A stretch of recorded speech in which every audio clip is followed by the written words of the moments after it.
They thought Dustin Hoffman was just a perfectionist, a genius who demanded excellence from everyone around him. But behind the accolades and standing ovations, he carried something darker, a list of co-stars he couldn't forgive. 7 actors who, in his eyes, betrayed the craft and refused to sacrifice everything for the work. These weren't minor disagreements or clashing egos. These were deep, festering resentments that lasted decades. And when you discover who made Hoffman's list and why he never let go, you'll realize that for one of cinema's greatest actors, some wounds never healed. The question is, was it about the art or was it about control? Meryl Streep. Dustin Hoffman believed in one thing above all else. Truth on screen required truth in the moment, not preparation, not technical precision, raw, unfiltered reality. Meryl Streep didn't work that way. On the set of Kramer vs. Kramer in 1979, Hoffman was at the height of his method approach. Every scene was alive. Every moment could break open something real. He shattered wine glasses without warning. He changed dialogue mid-take. He pushed, provoked, searched for authentic emotional responses. Almost in one of the very first scenes, it's when I'm leaving. And we were shooting the scene and I was properly upset, I thought, and I was getting my stuff together and walked out in the hallway and he looked at me and he slapped me as hard as he could. Who? Dustin? Dustin. What the? Yeah, and you can see it in the film. There's a big big hand mark. I was so kind of shocked, but it set me up for the right feeling for him about the film. Did he do that on purpose, or he just like slapping people? He did it off screen, and then. Nowadays, if he was doing that, someone would be filming it on a mobile phone nearby, you know. Streep arrived with a different philosophy: disciplined, controlled, meticulous preparation over spontaneous discovery. She wanted to know what was coming. She wanted boundaries clearly marked. The moment that changed everything came during a confrontation scene. Hoffman slapped her. No discussion beforehand, no consent, just the instinct that the scene demanded it. To him, it was the work. To her, years later, it was an abuse of power. But that wasn't what stayed with Hoffman. What he couldn't forgive was what came after. The reframing, the retrospective judgment. Streep later described their collaboration as shocking, spoke about duplicity, said such behavior wouldn't be accepted today. Her words carried weight. They reshaped how people saw those methods, saw him. Hoffman had also reportedly used personal provocations, mentioning her recently deceased fiancé, John Cazale, to elicit emotional responses during filming. What he saw as accessing deeper truth, she experienced as cruelty. The collision wasn't just artistic, it was philosophical. He believed real emotion required real provocation. She believed acting could achieve the same end without crossing personal boundaries. Neither would concede ground. When the era arrived decades later, those old methods were examined under new light. What Hoffman considered necessary artistic choices were now called what Streep had named them: overstepping. The conversation shifted permanently. From Hoffman's perspective, Streep represented something he couldn't reconcile. A talent he respected, yes, but also someone who later reframed their shared work into something darker. Someone who drew lines he believed art required crossing. Someone whose public reflections cast his greatest artistic tool, his method, as abuse. The film won them both acclaim, but the cost of making it created a distance that never closed. For Hoffman, Streep embodied the conflict between his uncompromising approach and a world that no longer accepted it. That tension never resolved. It only hardened. Tom Cruise.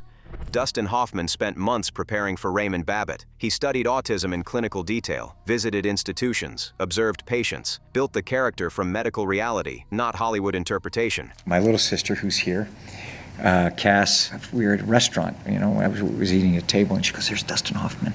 I looked up, and there he was with a hat, and he was doing Death of a Salesman, and he was ordering takeout. She goes, you go over and you say hello to him." I said, "What?" Tom Cruise showed up as a movie star. On the set of Rain Man in 1988, the divide was immediate. Hoffman needed clinical authenticity. Every gesture, every vocal pattern, every behavioral tic had to be accurate. Raymond wasn't a character to perform. He was a condition to inhabit truthfully. Cruise approached it differently. He understood audiences. He knew what worked on screen. His instincts leaned toward accessibility, toward making Charlie Babbitt relatable and watchable, toward star power. What crossed the line wasn't Cruise's talent. It was what his presence represented. Hoffman watched the production shift around Cruise's image. The young star's box office appeal began influencing decisions. Scenes that prioritized authenticity competed with scenes that prioritized entertainment. The serious, clinical portrait Hoffman envisioned was being softened by Hollywood's need for Tom Cruise to be Tom Cruise. The dynamic turned competitive. Two actors circling the same film with incompatible goals. Hoffman fought for every authentic detail. Cruise played to his strengths. Neither trusted the other's instincts. From Hoffman's perspective, Cruise treated acting like a product, calculated, audience-tested,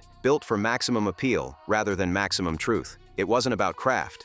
It was about stardom. The film succeeded. Hoffman won the Oscar, but the collaboration left residue. He'd watched a performance he'd built from rigorous research exist alongside an approach that felt, to him, fundamentally commercial. For Hoffman, Cruise embodied everything he'd spent his career resisting: the prioritization of image over authenticity, of audience comfort over uncomfortable truth. The resentment wasn't personal, it was philosophical, and it never faded.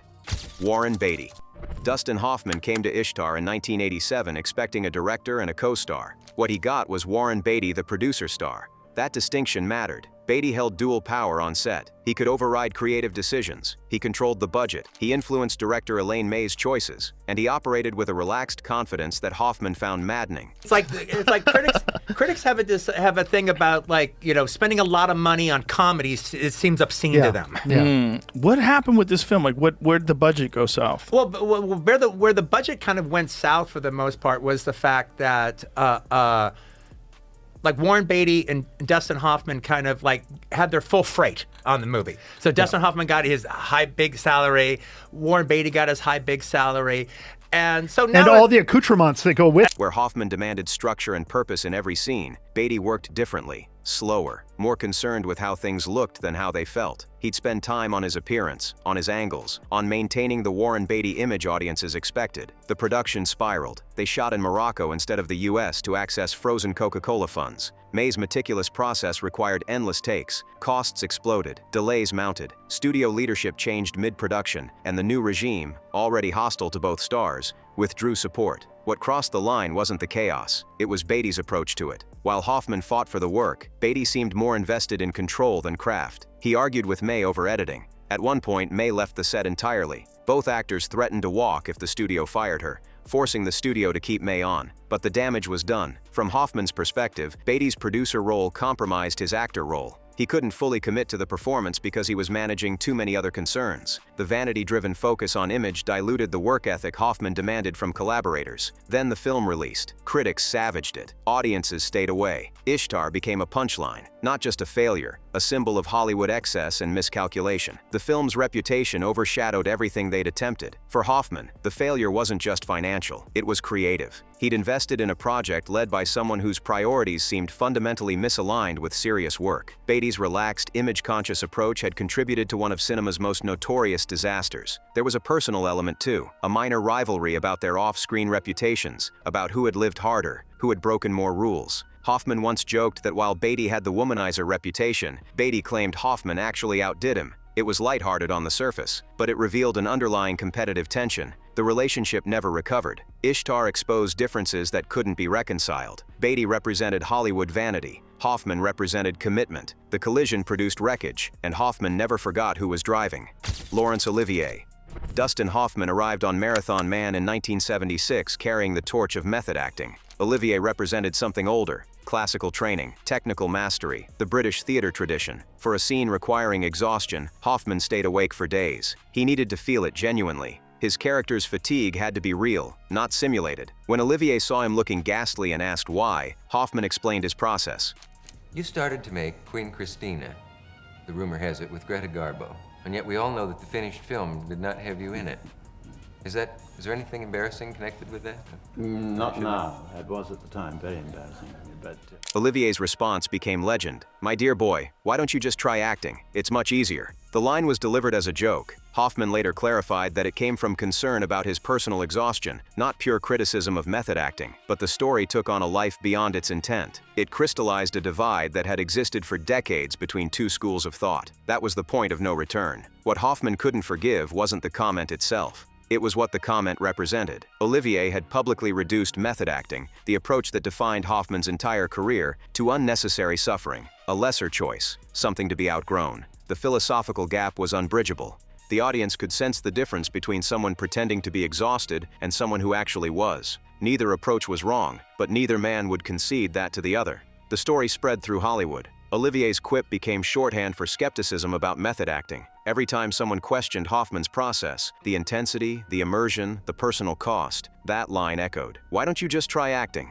From Hoffman's perspective, Olivier represented the establishment dismissing everything he'd fought to prove. The old guard looking down at the new approach. refusing to acknowledge its validity. The comment wasn't just about one exhausted performance, it was about legitimacy. The mutual disrespect hardened. Hoffman never publicly attacked Olivier, but he never forgot the dismissal either. For someone who'd built a career on method principles, Olivier's words weren't just criticism, they were rejection, and that stayed.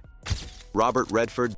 Dustin Hoffman prepared for Carl Bernstein the way he prepared for everything. Research, immersion, meeting the real journalist, understanding every detail of the Watergate investigation, method applied to journalism. Robert Redford made it look easy. On the set of All the President's Men in 1976, the contrast was stark. Hoffman worked, Redford existed. The camera loved Redford naturally. He didn't need to disappear into Bob Woodward. He just had to be Robert Redford playing a journalist. What crossed the line wasn't the difference in approach. It was the difference in how Hollywood treated them. Redford got top billing. Redford had the golden boy image. Redford was the bankable star, the safe bet, the face audiences wanted to see. Hoffman was the character actor who transformed, the craftsman, the one who earned every moment through effort. But effort didn't translate to status. Hoffman watched Redford coast on natural charisma, while he ground through the technical work of becoming someone else. The recognition never balanced out. Redford's effortless presence overshadowed Hoffman's intensive preparation. Not because Redford was better, because Hollywood valued a certain kind of star power over craft. From Hoffman's perspective,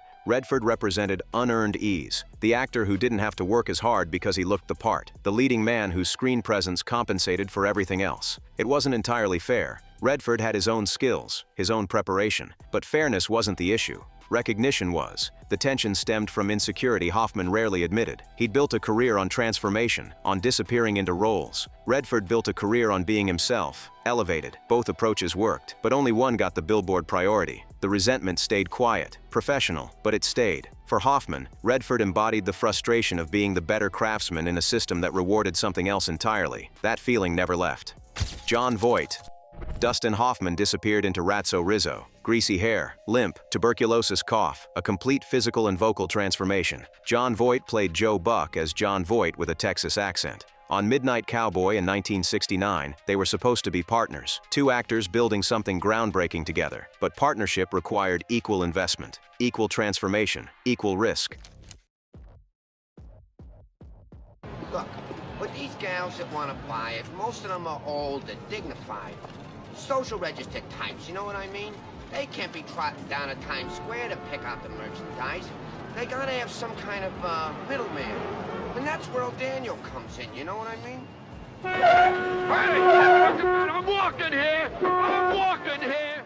Voight had the lead role, the name on the poster, the handsome hustler audiences could sympathize with. Hoffman had the supporting part, the diseased con man, the harder sell. What crossed the line wasn't the billing, it was the competition that emerged. Both actors wanted the film, not just to be in it, to own it. Every scene became a contest for dramatic impact. Who could pull focus? Who could make the moment memorable? The collaboration turned adversarial. Then Hoffman's performance did what it was designed to do. It overshadowed everything else. Critics talked about Ratso, not Joe Buck. Audiences remembered the limp, the cough, the I'm walking here moment. Hoffman's transformation became the film's signature. Award season intensified the rivalry. Both received nominations. Both wanted recognition. But the conversation centered on Hoffman's work, the supporting actor who stole the movie. From Hoffman's perspective, the resentment came from Voight's inability to accept the natural outcome. Hoffman had done the harder work, created the more difficult character, taken bigger risks, and when that work paid off, when it achieved what transformative acting should achieve, Voight treated it as theft rather than craft. The conflict was about artistic ownership. Who could claim credit for the film's success? Voight had the lead. Hoffman had the performance everyone remembered. Neither would concede ground. The rivalry outlasted the production. For Hoffman, Voight represented competition disguised as collaboration, and that betrayal stayed. Al Pacino.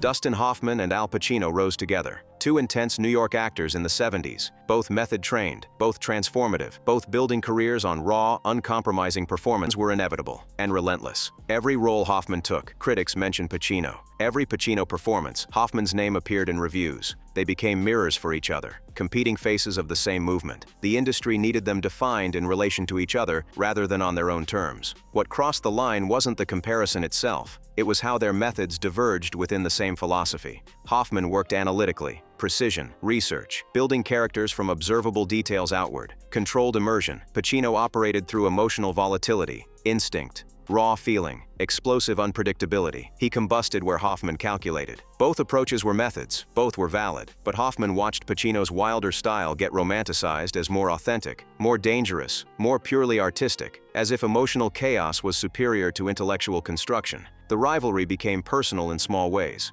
At one point, there was talk of them boxing each other, half joke, half serious. Pacino declined. From Hoffman's perspective, even that refusal meant something, a boundary Pacino wouldn't cross while Hoffman might have. They never really worked together. Their careers ran parallel but separate. The limited on-screen history meant the rivalry existed mostly in abstract space, in articles, in award campaigns, in industry conversation. The complexity was this: respect existed underneath. Pacino admired Hoffman's brilliance. Hoffman recognized Pacino's talent. But admiration doesn't eliminate resentment. Sometimes it intensifies it. For Hoffman, Pacino represented the burden of constant comparison, of never being evaluated alone, of having his analytical method judged against emotional volatility as if they were opposing forces rather than different tools. The distance between them wasn't hatred, it was exhaustion, the weight of being forever measured against someone else. That never resolved. For Dustin Hoffman, these weren't temporary conflicts resolved with time and distance. They were permanent judgments about craft, integrity, and what acting demanded. He never softened, never reconsidered, and never forgave. The question left is whether his uncompromising standards elevated the art or simply isolated him, whether holding on to these resentments protected something essential, or whether it just proved that even genius can't escape bitterness. You decide which version of Hoffman's legacy matters more.